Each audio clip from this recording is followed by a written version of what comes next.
I was never the kind of dispatcher who believed in old stories from the call center. You hear a lot of things in this job. Rumors, exaggerations, cases that were never fully explained. But in the end, it all comes down to numbers, calls, and addresses. At least, that's what I used to think. Until I found File 007. It was stored inside a physical folder, shoved all the way to the back of a metal cabinet nobody opened anymore. The cover was yellowed, stained by humidity, and written on the front, in shaky handwriting, was a single sentence. The call that always drops at 32 seconds. At the bottom, I recognized the signature of an old dispatcher, Marcos Avalar. He worked here for 8 years. Then one day, he just left. Never told anyone why. When I opened the file, I found his report, and the first sentence already chilled me. If someone is reading this, it means the call came back. I laughed nervously at that part, assuming it was an exaggeration, but I kept reading. Marco said it all started on a random night shift. It was 2:14 a.m. when he received the call. The line came through with static, nothing unusual, and seconds later, he heard heavy, panicked breathing, like someone trying to talk without being noticed. The voice was male, young. "Sir, they won't let me leave."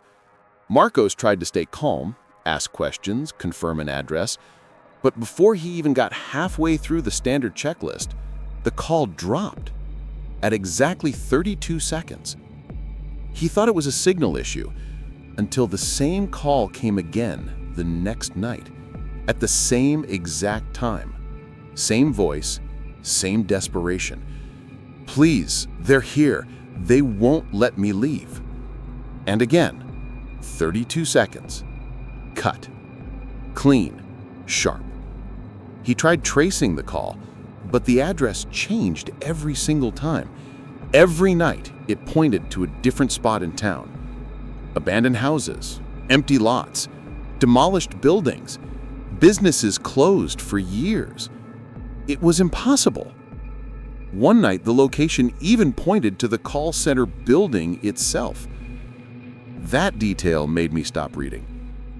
Marcos wrote that the voice seemed to get closer every night, as if whoever was calling was physically moving nearer. But always, at 32 seconds, something interrupted the call.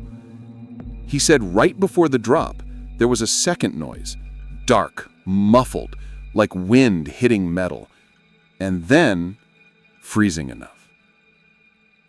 I still thought it was exaggerated, until yesterday. I was covering the overnight shift, reviewing reports, when the phone at Marcos's old station rang. Nobody sits there anymore.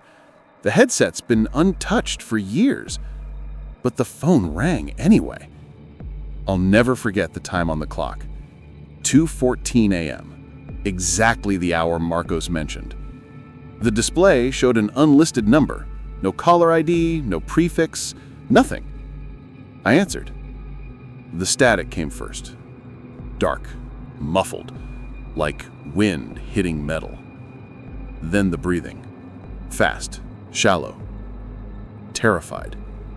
"Sir, please, they won't let me leave." My blood froze. It was the exact same line from the report. Same voice, same fear. I looked at the timer. 18 seconds. 19. 20. "Talk to me. Where are you? What's happening?" The man was crying softly. I could hear something behind him, heavy footsteps on wet ground, and every few seconds, a deep cracking sound like wood being bent the wrong way. He whispered, "They found me." Then a strange sound came through the line. Not a scream, not a human voice. It was like two thick ropes being pulled against each other, dry, rough, unnatural. I started sweating. 28 seconds. 29. 30. They don't want me to talk anymore. 31. And then 32. Silence. I expected the call to drop, just like Marcos described, but it didn't. Instead, the line grew heavier, like something had leaned closer to the microphone. I heard damp breathing, as if whatever it was had moved right next to my ear, and the man whispered, "Tonight, you're going to hear everything." Marcos never heard what came after. His report ends there, but I heard it. The call continued. I heard footsteps, dragging, uneven. A door creaking open, slowly, like it was being pushed by hands that didn't know how a door worked. I heard him swallow hard, too afraid to ask for help again. And behind him, something else. A sound I can't fully describe. It was like someone breathing upside down.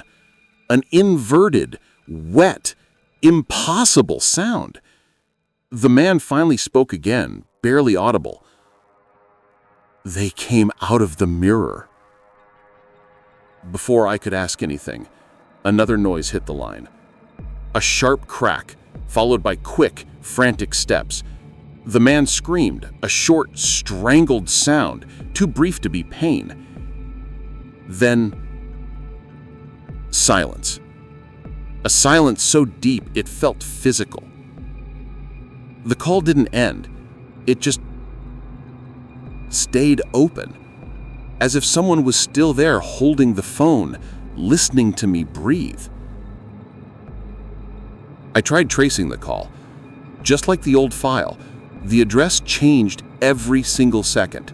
Abandoned classroom, empty warehouse, deserted parking lot, demolished house, the call center building, my own street, my own apartment building. The screen felt like it was mocking me. The call lasted 7 minutes and 14 seconds before ending on its own. I just sat there, staring at the phone, unable to breathe.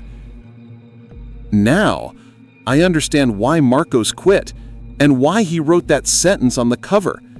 If someone is reading this, it means the call came back. Because it did. And ever since last night, every time I look at the clock, I see the pattern. 2:14 a.m.